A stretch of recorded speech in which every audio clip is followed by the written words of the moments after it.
हर हर महादेव। नमस्कार सारे मित्र, भाई बहनों, बंधु को प्रणाम मेरा। एस्ट्रो मंच आपका चैनल, आपका स्वागत है।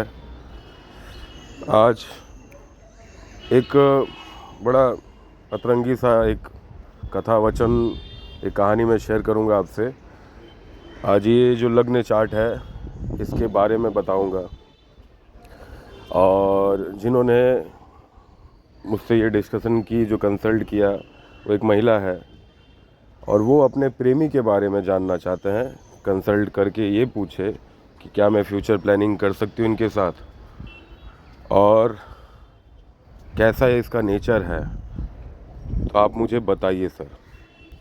तो मैंने ये चार्ट एनालाइज करते वक्त उनसे जब मेरी बातचीत हो रही थी, मतलब लगभग 40-45 मिनट तक बात हुई है और ऐसे तो चैट में बात हुई है।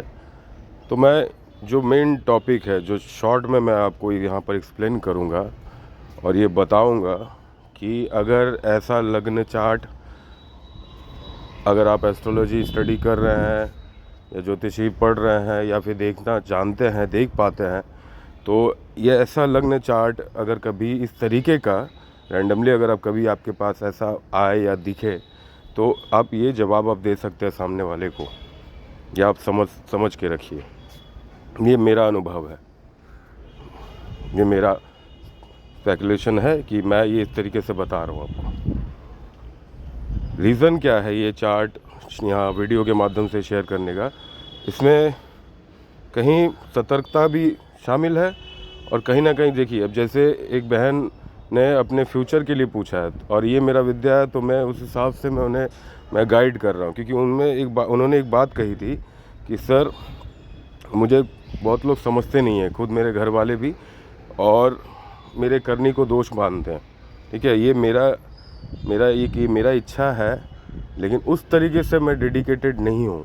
तो उनके उस क्वेश्चन में, ठीक है, मैंने जब ये चार्ट प्रेडिक्ट करते वक्त मैंने उनसे एक सवाल पूछी, तब उन्होंने अपने आप, मतलब जो बातचीत हो रही थी उस दौरान मैंने 2-3 चीज़ उनसे पूछी और वो निकल के सामने आई, उन्होंने हामी भी भरी। तो वो क्या है मैं बताता हूँ। ये जैसे देखिए तुला लग्न का चार्ट है। तुला लग्न में यहाँ सूर्य और बुध आदित्य योग बनाकर बैठे हैं, बहुत अच्छा है। जो मेन टॉपिक है, जो मैं कैप्शन में भी डालूंगा, थंबनेल में भी डालूंगा, वो क्या है मैं बताता हूँ। ये व्यक्ति, मैंने उनको इस हिसाब से सतर्क किया है कि ये व्यक्ति 100% मनी ओरिएंटेड है। 100% ये मनी ओरिएंटेड है। और उसके साथ साथ ये व्यक्ति वासना से भरा पूरा है, एकदम वासना भर के इसमें। और ये वासना और पैसे के चक्कर में, समझ लीजिए वो बात होती है ना, कोई भी रिश्ता भेज देगा। मैं किसी को पॉइंट आउट नहीं कर रहा हूँ कि ये ख़राब है, अच्छा है। उन्होंने जब मुझे ये चार्ट भेजा और मैं जब प्रेडिक्ट कर रहा था या एनालाइज कर रहा था, उस दौरान मैं जब ये बात मैं उनसे शेयर की और जब मैंने पूछा, उन्होंने खुद ही ये हामी भरी, बोले जी सर ऐसा ये तो है। मैंने उनसे कुछ ऐसी डीपली कुछ एक बात पूछी जो एक प्रोटोकॉल मायने रख के वो समझ गई और उन्होंने बोला कि हाँ सर ऐसा है। वो ज़्यादातर मतलब ये वांट रखते हैं मुझसे। तो मैंने उन्हें कहा कि बहन देखिए, मेरा काम है आपको समझाना, बताना, क्योंकि आप मुझसे पूछ रहे हो। मैं अपने विद्या के अनुभव से और साथ ही साथ एक ह्यूमैनिटी के तरीके से, ह्यूमैनिटी वे में मैं आपको बस इतना सतर्क कर सकता हूँ, समझा सकता हूँ। बाकी आपकी मर्ज़ी, आपका काम और आपका जीवन। ठीक है, अगर आप मेरे पास आए मुझसे कुछ पूछने, तो मैं उस चीज़ के अगर पैसे ले रहा हूँ आपसे, तो बाकायदा मैं आपको अपने विद्या को, अपने महादेव को, माता को साक्षी मानकर मैं आपको जो बताऊंगा, जितना मुझे जानकारी है मैं पूरा कोशिश करूंगा बताने को, कुछ छिपाऊंगा नहीं। ताकि आज नहीं तो कल जब ये बात कभी खुल के आए सामने तो आप ये बात सोचो और समझो कि हाँ भैया ने या सर ने ये बात बताई थी। तो ये सारी बातचीत मेरी उनसे हुई है, जो वार्तालाप है ये हुई है, लमसम पौने 1 घंटे तक हुई है। तो वही सारी चीज़ें मैं यहाँ शेयर इसीलिए कर रहा हूँ ताकि आप लोग भी ये देखें, ऐसा समझ पाए। जो लोग एस्ट्रोलॉजी रीड करते हैं, स्टडी करते हैं, वो लोग तो उनको तो कहने की ज़रूरत नहीं है। रीज़न क्या है मैं बता रहा हूँ, किस वजह से। एक देखिए, आज बहुत लंबा हो गया बातचीत में ही इतना सब कुछ, क्योंकि लेकिन कभी कभी होना भी चाहिए। ये इंटेंट, ये चीज़ क्या है कि अब देखिए समुद्र शास्त्र है, उस हिसाब से बातें भी वैसी ही निकलती है, क्योंकि समझाने पे आते हैं हम लोग तो जहाँ 10 मिनट का बात है वहाँ 1 घंटा हो जाता है। उनसे ही, मैडम जी से ही मेरी बात हुई थी तो 10-15 मिनट की बात हुई थी कि बात होगी, वो 1 घंटा के लमसम चला गया। तो यही है। अब जैसे देखिए, ये 12वां घर द्वादश भाव में यहाँ शुक्र और राहु विराजित है। जब भी द्वादश भाव में शुक्र होते हैं या आते हैं, ऐसे भी शुक्र द्वादश भाव में अच्छा फल देते हैं, ये सभी कहते हैं, मानते हैं, ठीक है। लेकिन उसके भी कैटेगरी है, रीज़न है, किस भाव में बैठा है, किस राशि में बैठा है, किसके साथ बैठा है। अकेले बैठा है तो ठीक है, यहाँ बेडरूम सुख भी देता है। तो बेडरूम सुख लाइफ में, एक मैरिटल लाइफ में होना स्वाभाविक बात है, ये होना चाहिए।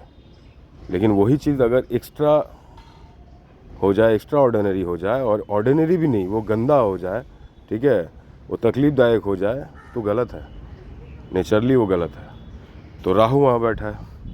अब राहु वहाँ बैठेगा तो वो तो तोड़ने का काम करता है। राहु तो तोड़ना जानता है, भ्रम फैलाना जानता है, खाई है राहु। अब बताइए ये इंसान कैसे इसका मन भरेगा। राहु का कभी पेट नहीं भरता है।